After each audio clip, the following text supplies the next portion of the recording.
that's just a silly way to run a business, because it doesn't matter if I work 60 hours a week or 3 hours a week, I'm making the same salary.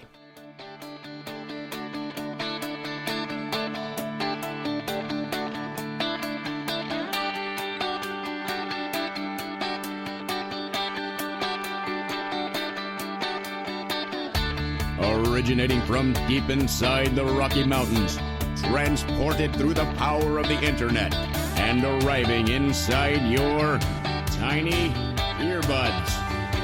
It's the Appraiser Coach Podcast. Minisode. Welcome back to the Appraiser Coach Podcast. I'm Dustin Harris, hanging out in the podcast chair. I want to do a quick mini-sode. I caught myself, by the way, I'm recording this on a Saturday, and which is a rarity for me. I typically am out playing. The honest truth is my boys didn't get done with the stuff they're supposed to do this week, so guess what? They're working today.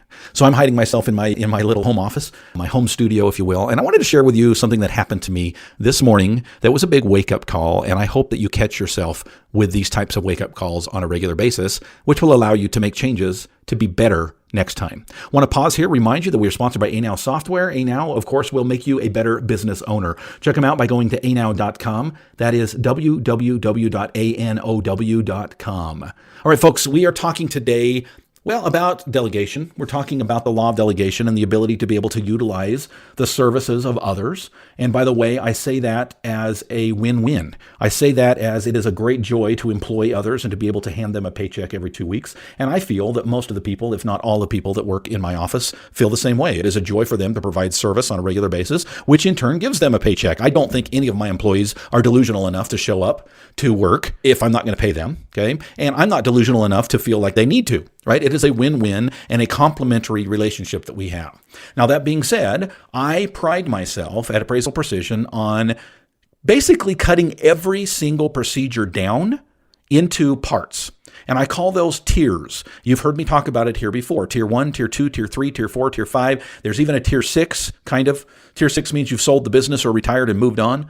But each of those tiers means something. And by the way, if you want to know more, go back in the podcast archive. Don't have the number in front of me. I've done several podcasts. In fact, one specifically that talks about what are the various tiers. If you search the word tier, you'll find it. And I highly recommend, if you've not listened to that in the past, that you get up to speed as to what we're talking about with the tiers. But I will tell you this much. Tier 1 is very basic data entry. Very basic. Does not take much to train somebody to do this. It's basically a two-screen situation where on screen 1, you have data. On screen 2, you're transferring that data in. In other words, you're taking data from one source and putting it in another source. It's very, very simple, very, very straightforward. That will set us up for what I'm about to talk about. But first, I want to pause here and remind you, of course, we're sponsored by Anow Software. Anow is my favorite way to keep track of my appraisal office. It is a joy to work with Anow. Folks, these individuals that work at Anow Software, by the way, they're out of Canada. It is built by an appraiser, Marty. Okay, Marty is an appraiser, was an appraiser, and needed a better tool to help his office run more efficiently, and that morphed into what we have now, which is an awesome tool for appraisers nationwide. Even if you are especially if you're a single appraiser entity, you need Anow Software. It's anow.com, anow.com.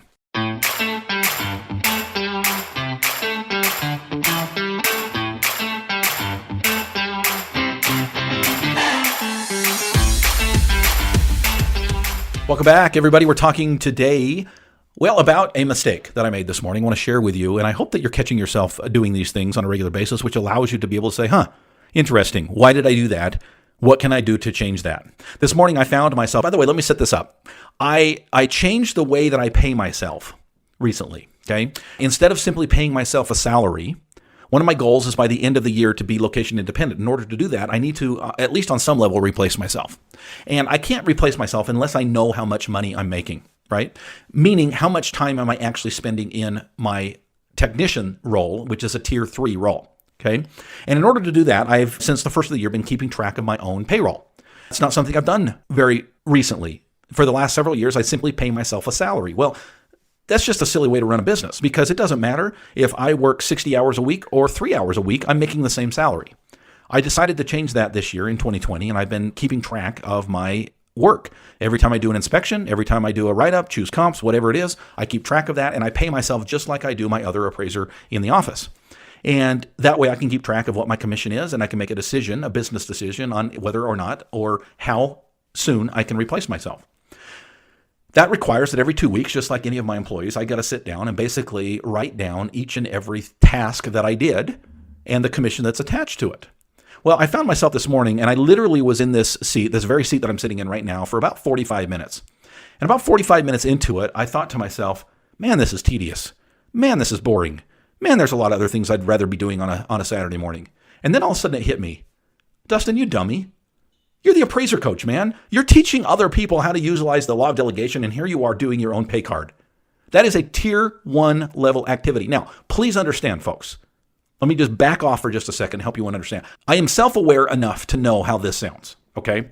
I am not above doing my own pay card. I am not above doing data entry, okay?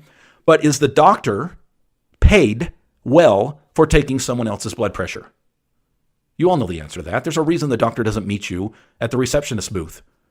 He pays someone else less per hour than he or she makes to be able to be the doctor. So for me to spend 45 minutes on a Saturday morning doing basic data entry, I was taking numbers from one spreadsheet and putting them in another to put them in a different format so I could keep track of things. Silly. Absolutely silly. Again, I'm not above doing it, but why should I when I have individuals that I pay very well and get benefits, meaning money and the ability to be able to work in a great environment like we do here at Appraisal Precision, to do that for me? Folks, on a regular basis, I hope as a business owner you are taking stock of what you are doing. I hope on a regular basis that you know that you have your numbers calculated as to how much you are making per hour. And if that starts to dip down into the double digits, I would say that you are doing something wrong. You need to figure out how to get back into the triple digits when it comes to your dollars per hour. Most appraisers that I know are doing a lot, if not all, the tier 1 and tier 2 level stuff. This morning was a wake-up call for me. I hope and plead with you to let it be a wake-up call for you as well. Are there abilities for you to be focused on analyzing, be focused on what an appraiser needs to be focused on? The doctor should not be taking blood pressure. You should not be doing basic data entry. Thanks for joining me, folks. If you want these types of tips and tricks expanded, please join us for our 3-part series that is going on right now at the All-Star Team. You can find us at theappraisercoach.com/memberships. Please join. The first month is free, by the way. And you have an opportunity to participate in all of the past episodes and the ones that are ongoing, including this 3-part series on hacks, tips, and tricks to run a more efficient appraisal business.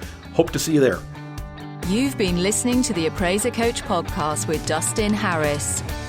If you like what you hear, please give us a 5-star rating and post a short review on iTunes. For more in-depth insider information on how you can make more money as a real estate appraiser, visit theappraisercoach.com and sign up for the All-Star Team today. Thanks for joining us. And now, get out there and create some value.